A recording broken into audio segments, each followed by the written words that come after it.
Namaskar students, welcome to my YouTube channel. Today we are going to discuss about worksheet for class 8 under Mission Mathematics project for the date of 4th August 2023. Today our topic is Pythagoras triplet. Pythagoras triplet को जानने से पहले प्यारे बच्चों, सबसे पहले हम जो राइट एंगल ट्रायंगल है उस पर विचार करें। राइट एंगल ट्रायंगल जो होता है जिसमें एक एंगल राइट एंगल होता है यानी 90 डिग्री होता है। अब उसके सामने वाले को हम हाइपोटेन्यूस यानी सबसे लंबी भुजा होती है उसको कहते हैं हाइपोटेन्यूस, और जो बाकी दो भुजाएं होती है एक को बेस और दूसरे को परपेंडिकुलर के नाम से जानते हैं।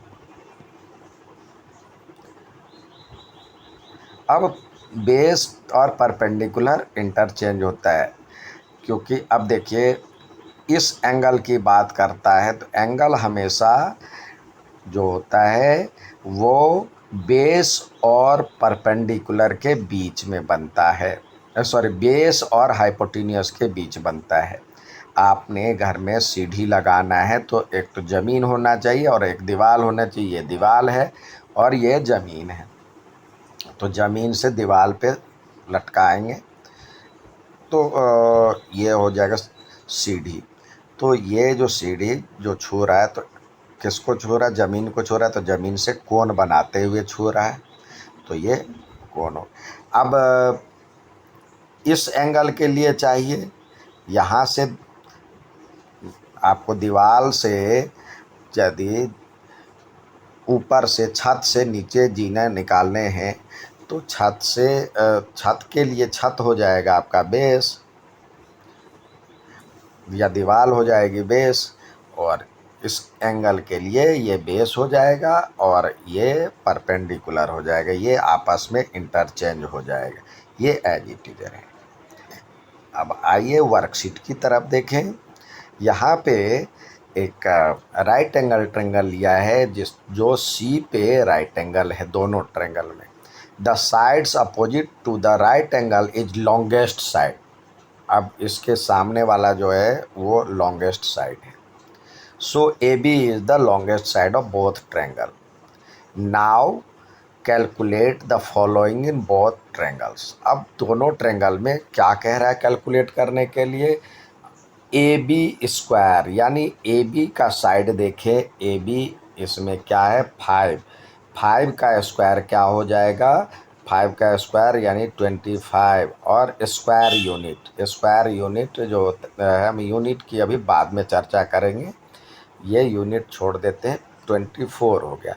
और बी सी का स्क्वायर क्या हो जाएगा? बी सी का स्क्वायर हो जाएगा 3 का स्क्वायर यानी 9, और ए सी का स्क्वायर हो जाएगा 4 का स्क्वायर यानी 16। अब इस ट्रायंगल की बात करें तो ए बी स्क्वायर यानी 10 का स्क्वायर हो जाएगा 100।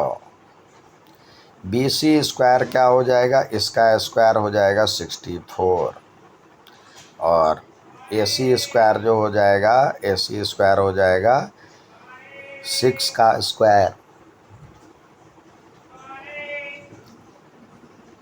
36। अब अगला स्टेप कह रहा है here B C square plus A C square, यानी बी सी स्क्वायर हमने निकाला था 9 आया था 9, और इसको जोड़ते हैं ए सी स्क्वायर को तो ये आया 16, तो ये बराबर में 25 आ गया। अब ए बी स्क्वायर की वैल्यू क्या है? ए बी स्क्वायर की वैल्यू है 25। तो हम क्या देख रहे हैं? जो B C square plus A C square बराबर A B square, B C square plus A C square बराबर में ए बी स्क्वायर हो गया। क्या यहाँ भी लागू है? देखते हैं। ए बी स्क्वायर बराबर में तो 100 है, और B C square plus A C square को देखते हैं तो बी सी स्क्वायर तो 64 है प्लस 36, ये भी हो जाएगा 100। यानी यहाँ भी ये नियम लागू है।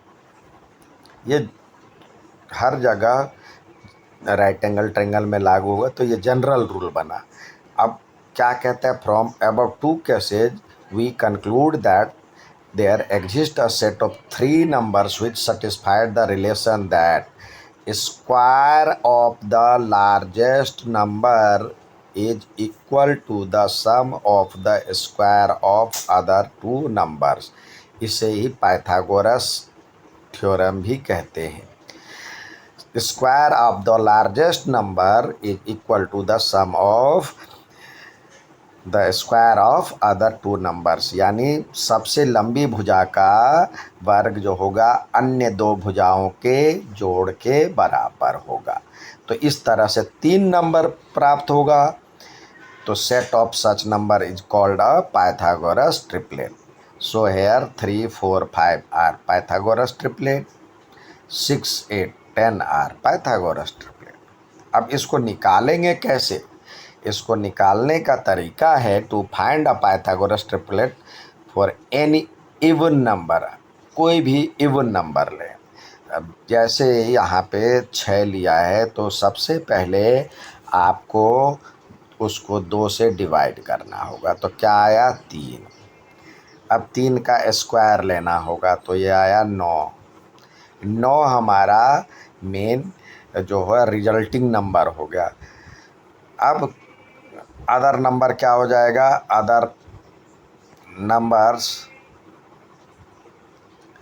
जो हो जाएगा, एक तो हो जाएगा 9 - 1 और एक हो जाएगा 9 + 1, तो यानी 8 और 10। तो इस तरह से पाइथागोरस ट्रिपलेट बना। 6 नंबर हमने लिया था, 6, 8, 10 10 आर पाइथागोरस ट्रिपलेट।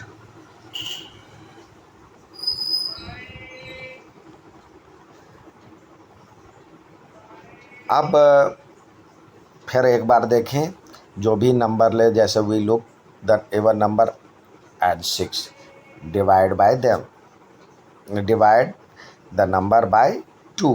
2 से हमने डिवाइड कर लिया। Square the number obtaining in step 2, जो 2 में प्राप्त हुआ है, ये इस स्टेप से जो नंबर प्राप्त हुआ है उसको स्क्वायर कर दिए। स्क्वायर करने पे जो नंबर आया वो हमारा रिजल्टिंग नंबर हो गया। अब पहला होगा subtract 1 from the resulting number, 9 में से 1 सब्सट्रैक्ट किए 8। और दूसरा जो होगा 9 में रिजल्टिंग नंबर में 1 जोड़ दिए तो 10। तो इस तरह से पाइथागोरस ट्रिपलेट बना 6, 8, 10 फ्रॉम अ पाइथागोरियन ट्रिपलेट। उम्मीद है समझ में आएगा। अच्छा लगे तो लाइक, सब्सक्राइब, शेयर जरूर करें। धन्यवाद।